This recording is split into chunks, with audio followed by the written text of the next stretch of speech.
Are you proud to be Hispanic? Hispanics in Florida now have the first Hispanic car license plate in the United States. Be a proud Hispanic. Put the Hispanic plate on your car. I want to be a doctor. I want to be a scientist. I want to be an engineer. I want to be a police officer. I want to be a professional dancer. By getting the Hispanic plate for your car, you will support scholarships and community programs. Call now or visit HispanicAchievers.org. Hi, I'm Gloria Puerta from Feed and Fortify Community Organization, today in Latino Role Model. And be yourself. Try to have your purpose in life and be a legacy of service. My name is Milagros Rivera, and I'm a founder and mentor of Daughters of the Mighty King mentoring program for young girls. I am inspired and encouraged to be here because I want to see a new generation rise up.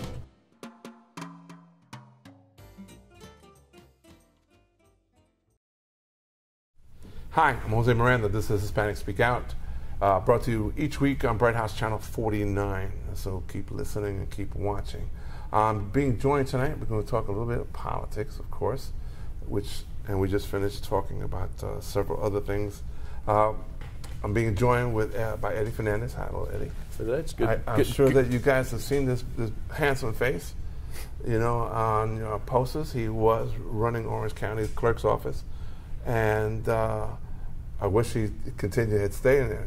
So thank you, Jose. You are, and I told you off air, someone who I look up to, and I admire the way you handle yourself, man. So. Well, Jose, first of all, it's always fun to be on, and thanks for welcoming me back. But I'm appreciative for our friendship, but also for your kind words. And it was my pleasure to serve the public and serve you, and it was a great time. But on to bigger and better things. Okay. Yeah. And speaking about bigger and better things, it's come through the grapevine that Congressman Grayson is going to be challenged by a young Latino. So I think, first of all, he should be very worried. I agree that you are going to do that. Well, hang on. Tell me a little bit about this thing that's happening. Oh wow! These rumors. How do we? Well, I've heard that I'm running for that office as well. I've heard. Well, thank you. You've heard it here first. Yeah. Okay. You've heard that I've heard. is what the good folks at home have heard. Listen, I think that that is a district that is a heavily Hispanic district, and yes. I think the Hispanic population of that district in our area would truly benefit from having Hispanic representation. And I think that's my point, man. Yeah, no, I know. I know. Okay. And congratulations, then. What for what? Look, it's one of those things. It's a wonderful district and a great opportunity. But for me right now, I'm focused on my career and back to the practice of law, and that's what I'm working on. Well, it's still early, right? I mean, it is early. When do you have to declare for it? Well, there's some federal filing deadlines, but we are many months clear of that. Okay. So it is far away. So we still have time. There's no doubt. Well, I'm glad that you're up and aware of all those things. So yeah. Well, we'll take that as you're leaning. Okay. We'll take that as a leaning. Right, so. Yeah. Oh, he's almost at the foot there at the door, so which is a real good thing. So we went from rumor to being at the door, but all right. Hey, listen, I'm behind you. I don't have a problem. I think you're great, like I said.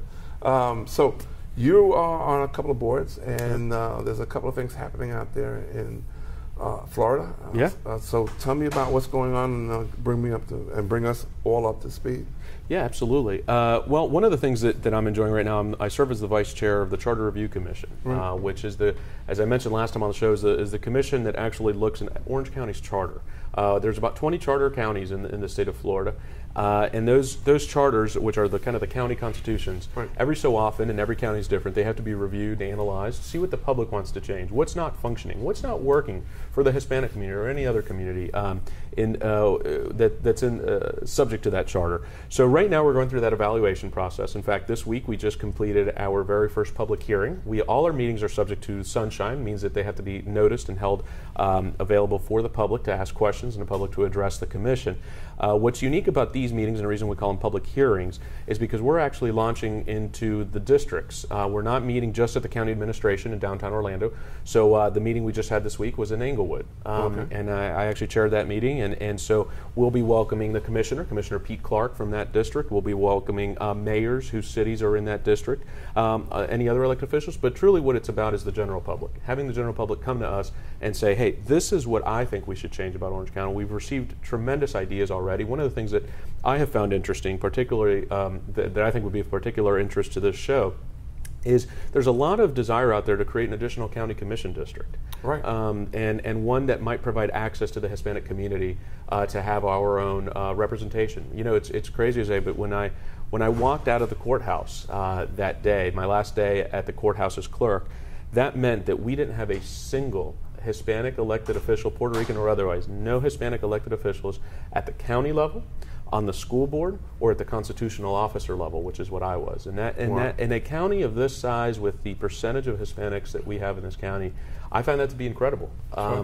And so that is something that's been brought before the Charter Review Commission, and is a possibility that we'll be evaluating along with many more.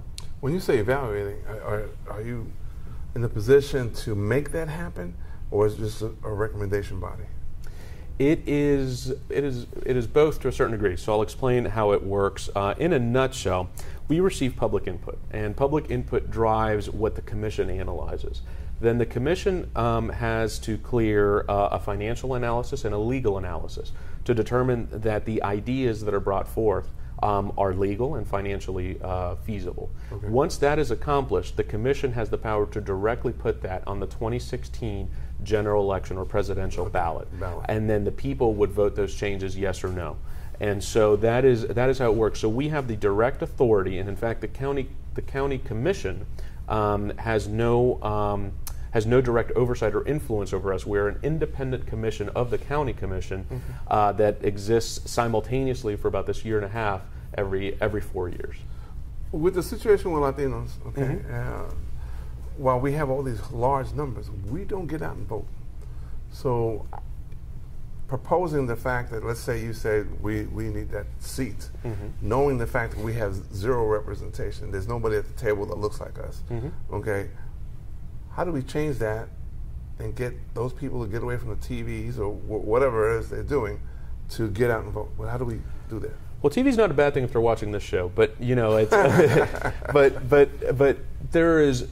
people need to get involved. People need to listen, and I think one of the things that I harped on during my campaign, and I saw the same thing. I think as Hispanics, we underrepresent ourselves when it comes to political influence and voting.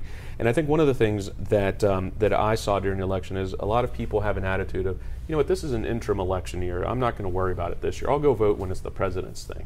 And that's wholly the wrong attitude, because a lot of time the interim elections have a lot more direct impact on your daily life. As opposed to the presidency. Right? Yeah, right. You know, a lot of people are concerned right now about, for example, this Pacific trade agreement that's being proposed in the U.S. Congress. And you know what, that's going to impact all of us, and it's very worrisome. But the average working person, what's really going to matter to them is what's happening locally, what's happening at their county, what's happening with their constitutional officers. That's what's going to matter. And so I think first thing we need to do is start paying attention in our own backyard, and getting involved and finding outlets to get involved. And it's difficult with kids, it's difficult with families, there's no doubt about it. But I think we as Latinos, we need to get out there and make sure that our children, most importantly, see us being active, because that's the next generation. And that's what it's about. Yeah. And I think they don't see enough of that to begin with. That's right. Although I guess we try. I know I do my best to promote that involvement. You do, even from young people, wherever they are. Say, no doubt. What do you do? What do you know? Because I spoke to someone recently, you know, just on current events. You know, zero. You know, the elevator was there, lights were on, but nobody was home, type thing. You know, I think that's what's happening to our younger generation, and we have to figure out how to reach that. And when you're doing your process of creating those things and ideas, is someone saying, let's try to reach the young people in there? You know, that's an excellent question, and that is something that we try to market. For example, we have we have a website, the Orange County Comptroller's website. One of the things that I want to drive is a lot more social media interaction. You know, one of the things that marketers tell us is that the consumption of social media by Hispanics is disproportionate to their numbers, actually, and that's a nationwide statistic. Sure. We as Hispanics consume much more social media than whites, blacks, and Asians and others. It's an astounding number, and I think why is that? Yeah, I don't know why. And see, you got to get away from the TV, bro. That's what I said. Well, in the for-profit world, companies utilize that to provide for direct marketing to Latino consumers. Yeah. And I think we spend a whole lot of money. And we spend a whole lot of money. Yeah. And so from that perspective, I think driving that could also help us, and that's one of the initiatives I'm trying to push for with the Charter Review Commission, is to make sure, and by the way, that doesn't cost us a heck of a lot as a county, as a society, because those resources are already there, right? Facebook and Twitter and Instagram and Snapchat and whatever the kids are using these days, right? I mean, it's all out there, and it doesn't cost much, if anything, to use, and I think that's one of the things that we're trying to do. But as we go out into the charter, into the commission districts, I'm hoping to see younger people participate. So getting out to younger clubs and that sort of thing is definitely something we're doing. Talking about politics, and talking about role models, and talking about people showing that they're involved. Sure. What is going on with our local politics? I will point out that we are predominantly a Republican-driven state.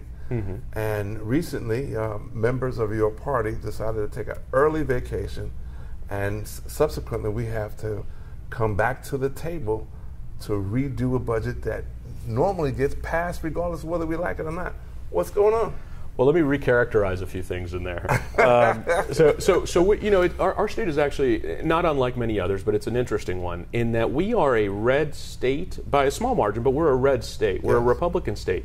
But what happens is clear across the map is all red, and then you look at the heavily urban areas like Orange County, Osceola County, Broward County, Miami-Dade, Duval, Hillsborough, Pinellas. Yeah, heavy Democratic.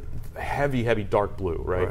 And so from an influence perspective, we are certainly a Republican state, but in those urban centers, and keep in mind the House has a lot of members from urban centers because that's where the denser population is. There's a lot of Democrats from those areas as well.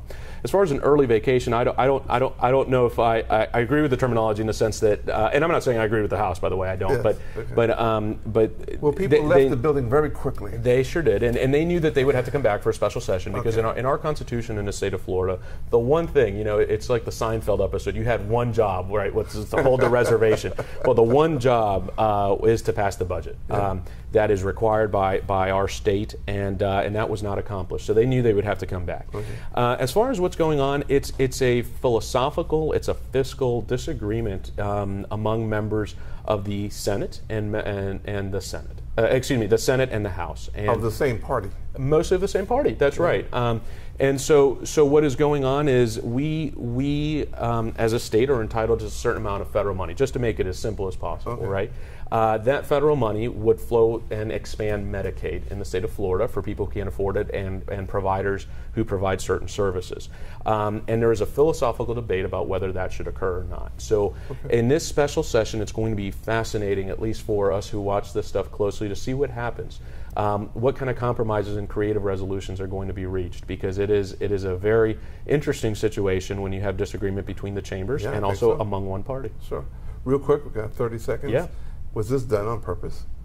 So they can come back. They left early so they can come back because either A, no time, or they wanted to come back with something else.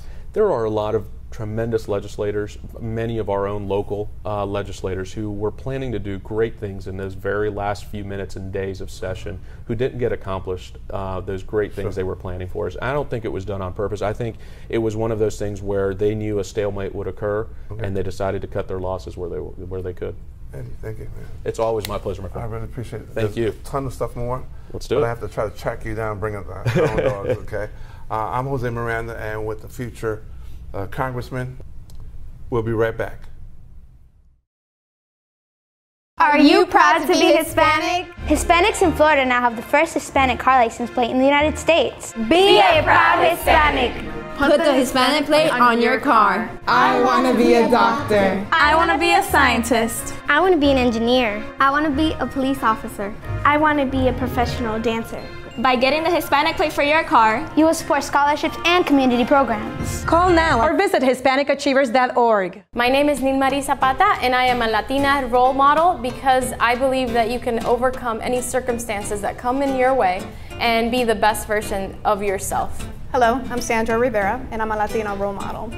Whatever your struggles are in life, whatever you don't have or don't have access to, don't use that as an excuse for not pursuing your dreams and moving forward.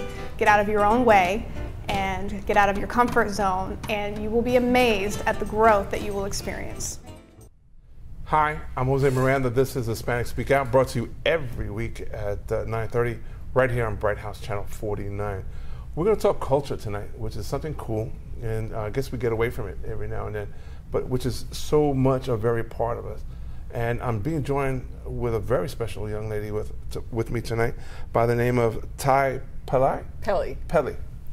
who is a cultural expert, I would say. And we're going to talk about us. Isn't that cool? Hi, how are you? Thank you for having me. Well, thank you for joining me at the table. I appreciate it. Listen, there are so many things about Puerto Rico and the things we think about. First of all, I will acknowledge that it's a beautiful island. It is. Okay. The best. The best, right? To me, and to every Boricua. Okay, and I mean, we have beautiful water, beautiful shores. However, listen, my last visit to PR, the environment seemed to be taking a hit. What's going on with that? Why are we not being concerned about that? It's like you say, it's getting hit very hard.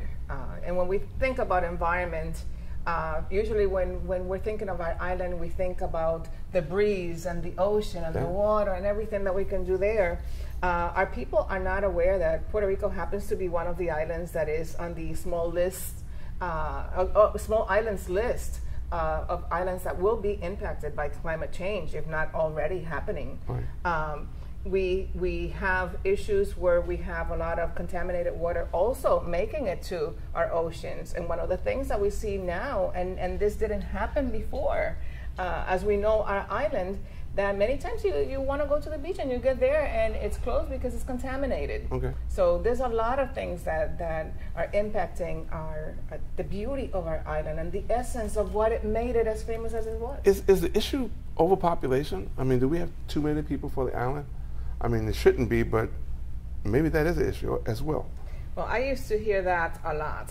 But as we know now, an island that had over 4 million people, right now it's going on 3.7 million. Okay. But the biggest thing is not so much how many people you have in the island, but what is being done in the island that is impacting our air, our water, and our soil. Okay, so I know we have some big businesses that are doing business there. Some of them may not be doing things to the best interests of the island. Is that true? To me, it is. Okay. One of the things that we know historically, and unfortunately it's not information that it's readily available, is the fact that the island has been taken as an experimental island, like a big laboratory that is 100 times 35. Okay. We have 8 of the biggest GMO producing companies making experiments in our island, and that is happening from the south to the north to the west and to the east. Okay, so do you know what type of experiments? Well, GMO companies, for example, genetically modified organisms, and one of the biggest ones and the most famous one globally happens to be Monsanto, and Monsanto is in our islands. Okay. You also get an influx of GMO seeds coming into the island, and you also have like a funnel, and there's a monopoly there as to who receives that and distributes. So you get the economical incentive there, and really not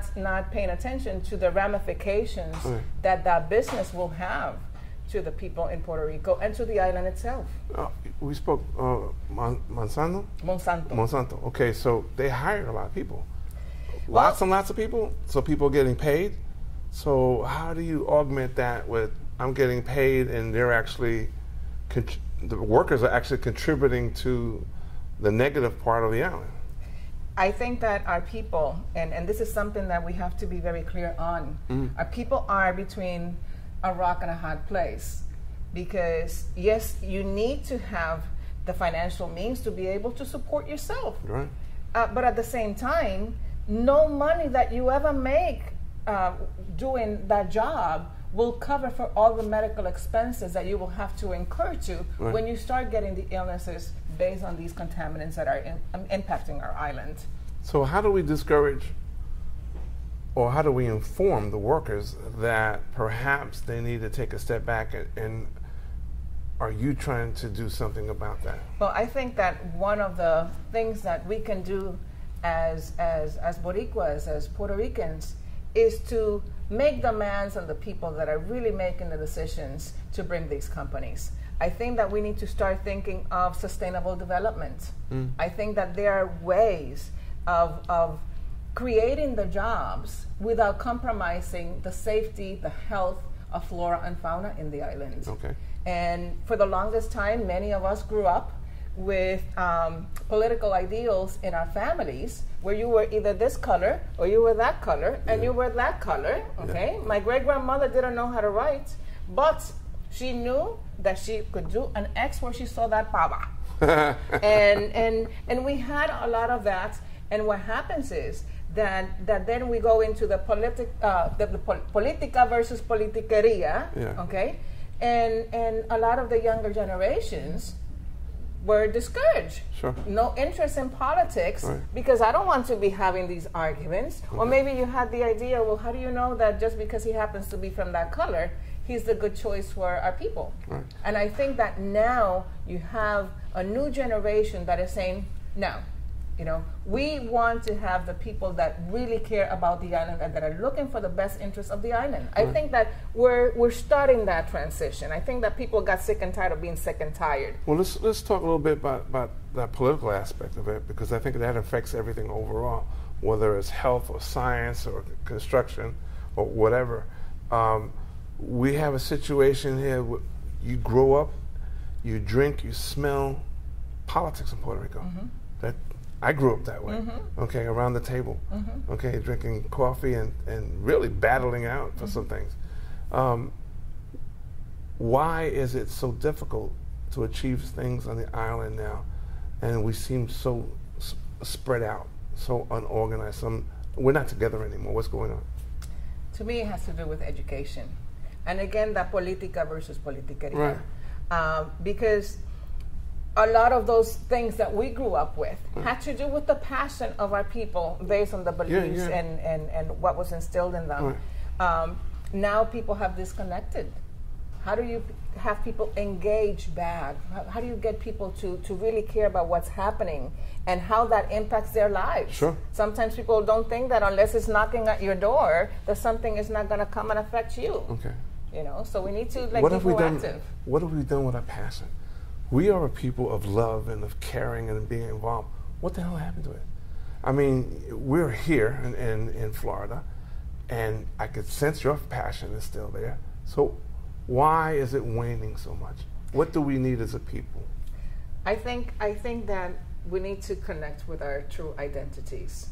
I think that we need to rekindle the flame of what it is to be a Boricua and what it is to be a Puerto Rican. One thing that saddens me a lot, and I say this from the bottom of my heart, when you're in the island, you're living a set of circumstances, but once you cross that ocean, I think it's very sad when I hear people from our own community attacking what's happening in the island or attacking other Boricuas and other Puerto Ricans, as opposed to looking for solutions as to how can I help, regardless of where I'm standing today, Florida, New York, Boston. What can I do to help my people in the island?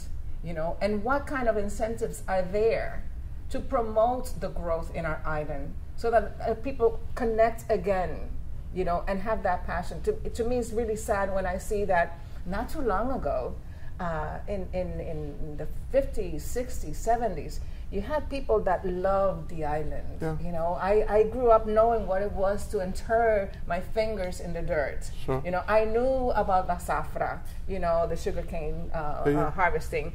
And our people kind of got lost along the way. Industrialization and all these other things disconnected people from the land. Right. you know. And when you do that, when you are disconnected from the land, the soil, the place of your ancestors, you know, then all kinds of things can trickle, you know. And apathy is something that is a very pandemic virus. I understand that you have several organizations that you work for. Could you, in the few moments that we have left, tell me about the programs that you do? Well, you know, I am a liaison officer for the United Confederation of Taino People. I'm also a co-founder of the Caribbean Amerindian Development Organization. But we are at a very crucial time, and now that we've spoken about environment, I want to inform people that on May 23rd, there is a worldwide march against the effects of what Monsanto is doing. And Monsanto has a great impact on the health of our island. I think that we as Boricuas, regardless of where we are in the planet, need to support what's happening in the island. We have on Facebook, you can join Nada Santo sobre Monsanto to get more information on this march. You can also join the Organización Agrícola Boricua on Facebook. And you can look me up, Taino Peoples of Florida, type Pelli, and I will have more information, because even if I'm the only person in Orlando standing there with a sign that says, I support my people in Borican, I think we need to do that. Okay. Listen, I want to thank you for taking the time out. There is so much I want to talk to you about. So please come back. I will. Thank you for inviting me. My pleasure. For Ty and myself, remember one thing is very important. You can leave the island, but the island is part of you. It's part of your heart. So please remember that, and please look at the sites. We'll list it down below, and we'll see you again next week. I'm Jose Miranda. This has been Hispanic Speak Out.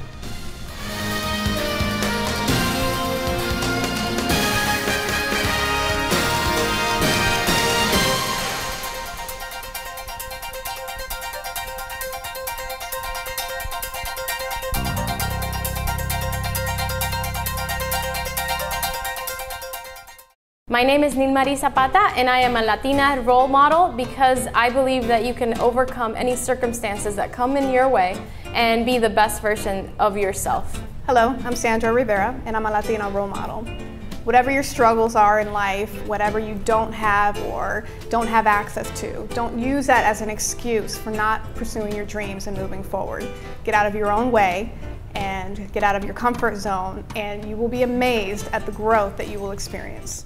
Are you proud to be Hispanic? Hispanics in Florida now have the first Hispanic car license plate in the United States. Be a proud Hispanic.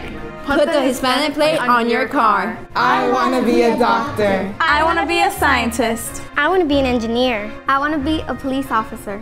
I want to be a professional dancer. By getting the Hispanic plate for your car, you will support scholarships and community programs. Call now or visit HispanicAchievers.org. Hi, I'm Gloria Puerta from Feed and Fortify Community Organization, today in Latino role model. And you know, be yourself. Try to have your purpose in life and be a legacy of service. My name is Milagros Rivera, and I'm a founder and mentor of Daughters of the Mighty King mentoring program for young girls. I am inspired and encouraged to be here because I want to see a new generation rise up.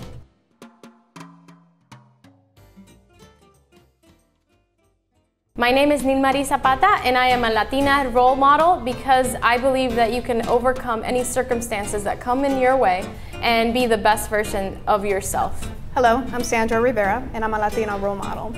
Whatever your struggles are in life, whatever you don't have or don't have access to, don't use that as an excuse for not pursuing your dreams and moving forward. Get out of your own way and get out of your comfort zone, and you will be amazed at the growth that you will experience. Are you proud to be Hispanic? Hispanics in Florida now have the first Hispanic car license plate in the United States. Be a proud Hispanic. Put the Hispanic plate on your car. I want to be a doctor. I want to be a scientist. I want to be an engineer. I want to be a police officer. I want to be a professional dancer. By getting the Hispanic plate for your car, you will support scholarships and community programs. Call now or visit HispanicAchievers.org.